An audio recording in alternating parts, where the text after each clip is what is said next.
बेरोजगारी की बात नहीं करेंगे, ये इनका पूरा भाषण सुनिए। बेरोजगारी पर कोई भाषण नहीं होगा, भूखमरी पर कोई भाषण नहीं होगा, खेती किसानी पर कोई भाषण नहीं होगा। गृह मंत्री का इस तरह का भाषा होता है कि इसकी उल्टा टांग देंगे तो उनको ही पता नहीं कि बिहार है।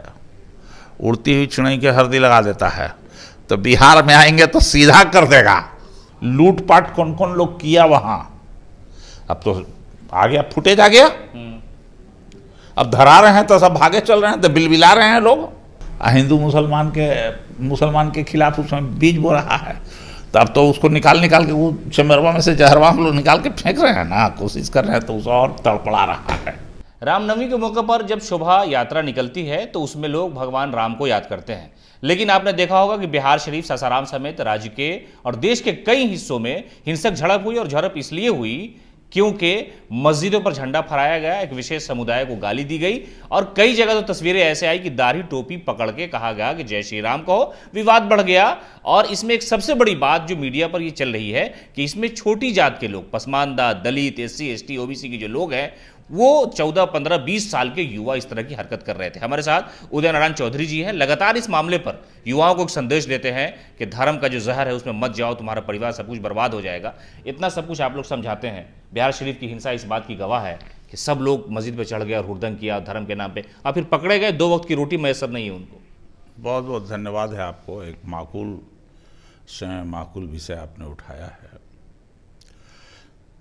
जो बिहार में घटना घटी है, 2 जगह घटी, बिहार शरीफ में और सासाराम में। अब बिहार शरीफ सासाराम में किनका प्रोग्राम होना था इसके पहले? बगल में नवादा, अमित शाह गृह मंत्री जी का।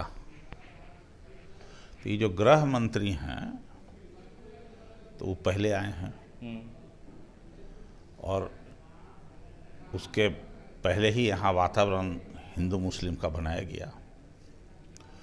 असल में उनको बेचैनी हो गया है जब से पूर्णिया की रैली हुई है महागठबंधन की, हाँ महागठबंधन की, तो वहाँ पूर्णिया में रैली नहीं थी, रैली में पूर्णिया थी। एक वातावरण इतना बढ़िया था वो, आबादी के हिसाब से देख लीजिएगा। और इनकी सुपर फ्लैप रैली हुई थी, वो तो कह रही थी नहीं हुई थी ना उस समय। तो उस समय से इनका अपना इंटरनल सर्वे आया है कि इस बार 40 सीट आप हारने वाले हैं अगले 2024 के चुनाव में। तो भाजपा के नेतृत्व को इससे बेचैनी हो गई है। ठीक है।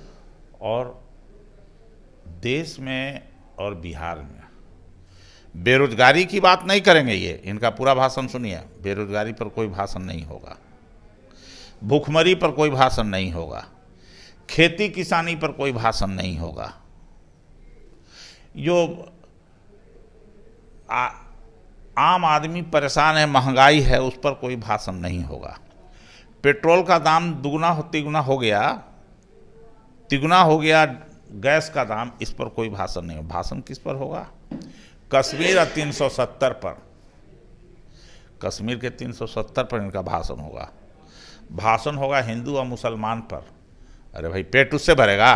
न, कहा कि लटका देंगे, सरकार आएगी हमारी तो लटका देंगे। और गृह मंत्री का इस तरह का भाषा होता है कि इसकी उल्टा टांग देंगे तो उनको ही पता नहीं कि बिहार है।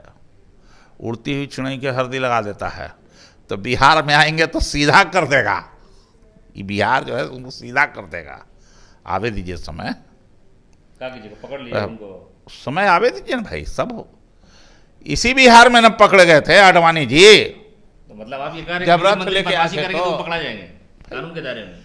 कानून सबके लिए बराबर होता है, कानून किसी को देखता नहीं है।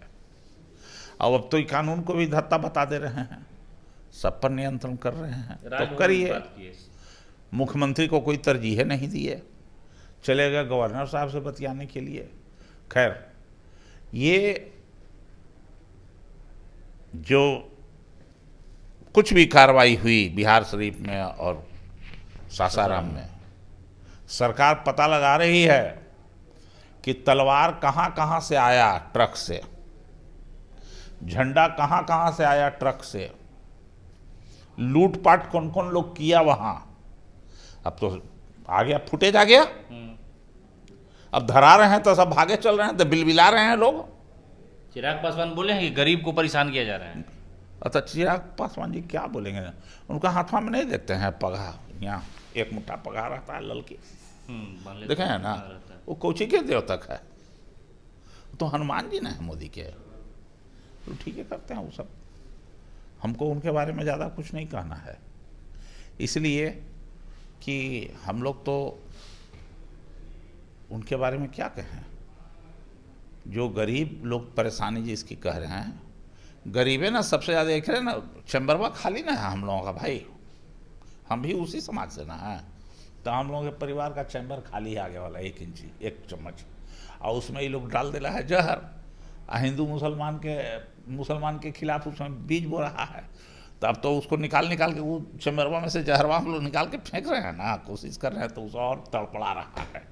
नहीं, सवाल तो यही है नारायण चौधरी जी कि आप लोग हमेशा जागरूक कर रहे हैं। आप जैसा व्यक्ति खुल करके बोलता है और कहते हैं कि अपने समाज के लोगों को, कि बाबा साहब ने जो अधिकार दिया, संविधान दिया, मौलाना आज़ाद ने जो देश बनाया, उस सपनों को अपने अंदर लाओ, डीएमएसपी बनो, तो फिर दंगा करने तो चला ही जाता, हर त्योहार में तो होता ही है। अब्दुल हमीद कौन था जो भारत पाकिस्तान की लड़ाई में पैटर्न टैंक में कूद गया था? पाकिस्तानी था। इन लोगों का अशफाकुल्ला कौन था? पाकिस्तानी था। अलबर्ट एक्का कौन था? पाकिस्तानी था। ये सब गरीब कमजोर वर्ग के बच्चे थे। और जो लोग बोल रहे हैं उनके खानदान के कोई ऐसा लिया है क्या? सही है कोई उदाहरण इस तरह का?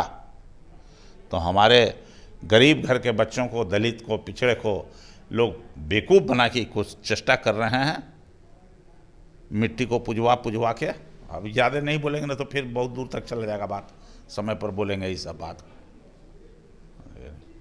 कुछ चलने वाला इनका नहीं है बिहार में। जैसे ही हमारा आदमी सबको, बच्चा सबको समझ में आ जाएगा, तुरंत बैक हो जाएगा। अभी तो खाली दिमाग जो है वो सबका चल रहा है, तो वो चल रहा है। हम सबसे अपील करना चाहते हैं जो पढ़े लिखे नौजवान हैं उनको, डॉक्टर भीमराव अंबेडकर अगर होते, नहीं होते तो तुमको रोड पर कुर्सी पर बैठने का मौका नहीं मिलता। ये कुर्सी पर मौका मिला है ये संविधान के कारण, डॉक्टर भीमराव अंबेडकर के कारण। और डॉक्टर भीमराव अंबेडकर के संविधान में हिंदू और मुसलमान नहीं है। अगर एक मुसलमान नहीं खाली करता जगह को तो संविधान सभा में नहीं जाते डॉक्टर भीमराव अंबेडकर। और ये सब अंबेडकर के विरोधी लोग हैं जो उसी मुसलमान को वही अंबेडकर के मानने वाले लोग चिढ़ा रहे हैं। हाँ, जय श्री राम बोल के। ना समझी में ज्ञान नहीं है, इसीलिए ना उससे अपील कर रहे हैं कि इन कार्यों से उनके बहलावे में फुसलावे में ना आवे, उससे दूर रहें। ये थे हमारे साथ नारायण चौधरी। उन्होंने साफ तौर पर कहा कि धार्मिक जो जहर है वो युवाओं में बोया जाता है, और जो पिछड़े समाज के, दलित समाज के लोग हैं उनमें ज़्यादा है। लेकिन हम सफाई की कोशिश कर रहे हैं। दिमाग का जो चेंबर है, जो भेजा है, मगज़ है, उसमें भरा हुआ है, उसे धीरे धीरे खाली कर रहे हैं। इसलिए इनको तकलीफ हो रही है। एक वक्त आएगा कि ये सब लोग समझ जाएंगे और हालात बेहतर होंगे।